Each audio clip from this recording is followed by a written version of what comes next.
இந்தியாவுக்கு பயணிக்க இருந்த ஈரானிய விமானம் ஒன்று மஸ்கத் விமான நிலையத்தில் அமெரிக்கா நடத்தியதாக கூறப்படும் வான்வழி தாக்குதலில் சேதமடைந்துள்ளதாக செய்திகள் வெளியாகியுள்ளது. மகான் ஏர் நிறுவனத்துக்கு சொந்தமான குறித்த விமானம் மனிதாபிமான பணியின் ஒரு பகுதியாக புதுடெல்லிக்கு செல்ல தயாராகிக் கொண்டிருந்ததாக தகவல்கள் குறிப்பிடுகின்றன. மஸ்கத் விமான நிலையத்தில் நேற்றைய தினம் அமெரிக்கா நடத்திய தாக்குதலின் போது குறித்த விமானம் சேதமடைந்துள்ளதாக தெஹ்ரான் அதிகாரிகள் உறுதிப்படுத்தியுள்ளனர். போரினால் பாதிக்கப்பட்ட மக்களுக்காக மருத்துவப் பொருட்கள் மற்றும் நிவாரணப் பொருட்களை சேகரிப்பதற்காக இந்த வாரம் புதுடில்லிக்கு விமானம் செல்ல இருந்ததாக தெரியவந்துள்ளது.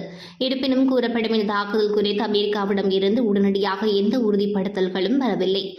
மகான் ஏர் என்பது தெற்கு மேற்கு ஆசியாவின் மத்திய ஆசியா, தெற்காசியா, தென்கிழக்கு ஆசியா மற்றும் கிழக்காசியா உள்ளிட்ட பல பிராந்தியங்களில் விமானங்களை இயக்கும் ஒரு தனியார் ஈரானிய விமான நிறுவனமாகும் என்பதும் குறிப்பிடத்தக்கது.